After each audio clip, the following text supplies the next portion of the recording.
नमस्कार दोस्तों, आप सभी का स्वागत है अपने YouTube channel GS live bye Pankaj पे। इस वीडियो में टॉप 25 क्वेश्चन टॉपिक वाइज कराए जाएंगे जो गुप्त वंश से संबंधित हैं, जो बार बार प्रतियोगी परीक्षा में प्रश्न पूछे जाते हैं। तो आइए प्रश्नों को देखते हैं। पहला प्रश्न है, गुप्त वंश का संस्थापक कौन था? तो option A Shrigupta, option B Vishnugupta, option C Chandragupta, option D Kanishka. तो इसका राइट आंसर है ऑप्शन ए, गुप्त वंश का संस्थापक श्रीगुप्त था और गुप्त वंश का अंतिम शासक विष्णुगुप्त था। Option B. और गुप्त वंश का किस शासक के सिक्कों पर लक्ष्मी की तस्वीर मिलती है? तो ऑप्शन ए है सूर्यसेन, ऑप्शन बी है मिहिर भोज, ऑप्शन सी है वुहिक, ऑप्शन डी है संरक्षण वर्मा। तो इसका राइट आंसर है ऑप्शन ए सूर्यसेन। अगला प्रश्न है, गुप्त वंश का अंतिम शासक कौन था? तो ऑप्शन ए है श्रीगुप्त, ऑप्शन बी है विष्णुगुप्त, ऑप्शन सी है चंद्रगुप्त, ऑप्शन डी है कनिष्क। तो इसका राइट आंसर है ऑप्शन बी विष्णुगुप्त। अगला प्रश्न है, इस शासक के सिक्कों पर बछड़े को दूध पिलाती हुई गाय का अंकन मिलता है? तो ऑप्शन ए है सूर्यसेन, ऑप्शन बी है मिहिर भोज, ऑप्शन सी है वुहिक, ऑप्शन डी है संरक्षण वर्मा। तो इसका राइट आंसर है ऑप्शन बी मिहिर भोज। अगला प्रश्न है, गुप्त वंश का वास्तविक संस्थापक कौन था? तो option A Shrigupta, option B है विष्णुगुप्त, ऑप्शन सी है चंद्रगुप्त, ऑप्शन डी है कनिष्क। तो इसका right answer option C Chandragupta प्रथम। अगला प्रश्न है, किस शासक के सिक्कों पर सर्वप्रथम उमा का अंकन मिलता है? तो option A Suryasen, option B है मिहिर भोज, ऑप्शन सी है वुहिक, ऑप्शन डी है वर्मा। तो इसका राइट आंसर है ऑप्शन सी विहिक। अगला प्रश्न है, बुद्ध और शिव का अंकन किस शासक के सिक्कों पर मिलता है?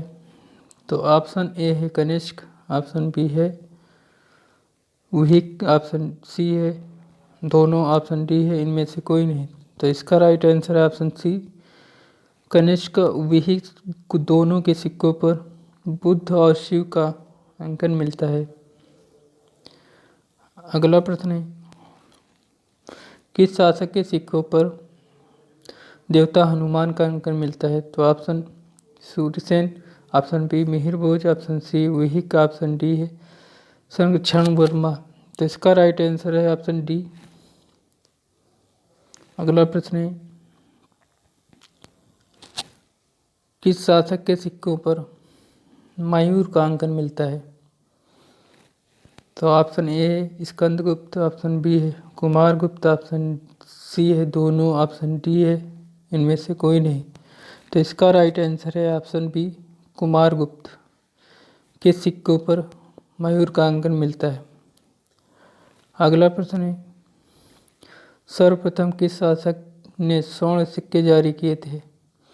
तो ऑप्शन ए हिंद यवन शासक, ऑप्शन बी गुप्त शासक, ऑप्शन सी है कलचुरी शासक, ऑप्शन डी है सातवाहन शासक। तो इसका राइट आंसर है ऑप्शन ए हिंद यवन शासक ने सबसे पहले स्वर्ण सिक्के जारी किए थे। अगला प्रश्न है, दक्षिण भारत में सर्वप्रथम सोने के सिक्के या आहा सिक्के किस शासक ने चलाए थे? तो option A Shanti Varma, option B Devraj, option C दोनों, ऑप्शन डी इनमें से कोई नहीं।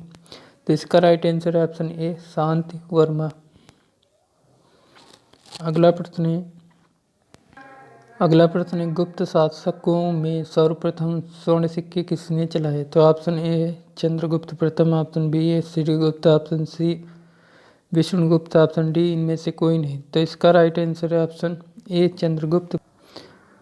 अगला प्रश्न है, सर्वाधिक हिंदू देवी देवताओं का अंकन किस शासक के सिक्कों पर मिलता है? तो ऑप्शन ए है विहिक, ऑप्शन बी है देवराज, ऑप्शन सी है दोनों, ऑप्शन डी है इनमें से कोई नहीं।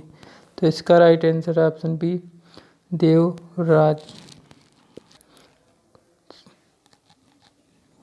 अगला प्रश्न है, सीसा और पोटीन के सिक्के किस शासक ने चलाए थे? तो ऑप्शन ए हिंद यवन, ऑप्शन बी है गुप्त शासक, ऑप्शन सी है कलचुरी शासक, ऑप्शन डी है सातवाहन शासक। तो इसका राइट आंसर है ऑप्शन डी सातवाहन शासक। अगला प्रश्न है, किस शासक के सिक्कों पर मुरलीधर की आकृति मिलती है? तो ऑप्शन ए है राज प्रथम, ऑप्शन बी है शशांक, ऑप्शन सी है दोनों, ऑप्शन डी है इनमें से कोई नहीं। तो इसका राइट आंसर है ऑप्शन ए राज प्रथम के सिक्कों पर मुरलीधर की आकृति मिलती है। अगला प्रश्न है, किस शासकों के सिक्कों पर बाघ का चिन्ह मिलता है? तो ऑप्शन ए हिंद यवन शासक, ऑप्शन बी है गुप्त शासक, ऑप्शन सी है चोल शासकों, ऑप्शन डी है सातवाहन शासक। तो इसका राइट आंसर है ऑप्शन सी चोल शासकों के सिक्कों पर बाघ का चिन्ह मिलता है। अगला प्रश्न है, किस शासक के सिक्कों पर नंदी से टिके शिव और हाथी के साथ लक्ष्मी का अंकन मिलता है? तो ऑप्शन ए राज प्रथम, option B Shashank, option D है दोनों, ऑप्शन डी है इनमें से कोई नहीं। तो इसका राइट आंसर है ऑप्शन बी शशांक। अगला प्रश्न है, गुप्त मुद्राओं पर किस भाषा का उल्लेख मिलता है? तो option A Sanskrit, option B प्राकृतिक भाषा, ऑप्शन डी है दोनों, ऑप्शन डी है इनमें से कोई नहीं। तो इसका राइट आंसर है ऑप्शन ए संस्कृत। सेना का सरोज अधिकारी कौन होता था? तो ऑप्शन ए है महापीलुपति, ऑप्शन बी है भट्टा स्वपति, ऑप्शन सी है रणभंडागारिक, ऑप्शन डी है चोरोधरिक। तो इसका राइट आंसर है ऑप्शन ए भट्टा स्वपति। ये घुड़सवारों की सेना का प्रमुख होता था। रणभंडारिक ये सैन्य सामानों की व्यवस्था करने वाला अधिकारी होता था। ऑप्शन डी जो है चोर पकड़ने वाला सिपाही होता था। अगला प्रश्न है, गुप्त काल में खेती योग्य भूमि क्या थी? तो ऑप्शन ए क्षेत्र भूमि, ऑप्शन बी है खिल्ली या सिल्ली बोलते थे, ऑप्शन डी है छिद्र भूमि न्याय, ऑप्शन डी है वास्तु। तो इसका राइट आंसर है ऑप्शन ए क्षेत्र भूमि। अगला प्रश्न है, गुप्त काल में बिना बंदोबस्त वाली भूमि को क्या बोला जाता था? तो ऑप्शन ए अप्रहात, ऑप्शन बी बाह्यदेह, ऑप्शन सी है अप्रदा, ऑप्शन डी है अग्रहार। तो इसका राइट आंसर है ऑप्शन सी अप्रदा भूमि। ये प्रतिभूमि होती थी। बाह्यदेह भूमि ब्राह्मणों के लिए भरण पोषण के लिए भूमि होती थी।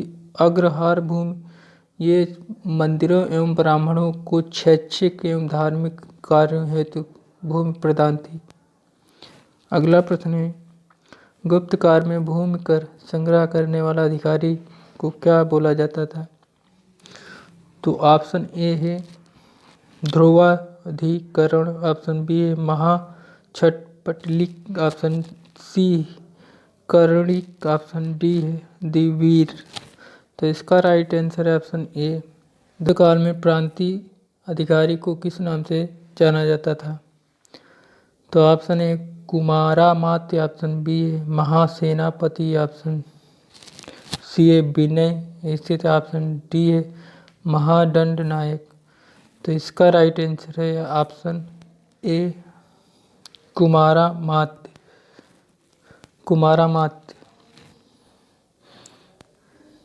को सेना का सर्वोच्च अधिकारी बोला जाता था। विनय स्थिति को शिक्षा एवं धार्मिक मामलों का प्रधान अधिकारी होता था।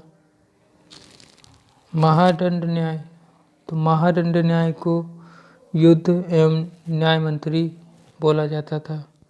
अगला प्रश्न है, गुप्त काल में गुप्तचर विभाग का प्रधान कौन होता था? तो ऑप्शन है चोरोदरनिक, ऑप्शन बी है दंडपाशिक, ऑप्शन सी है भंडागारिधिकृत, ऑप्शन डी है अग्रहारिका।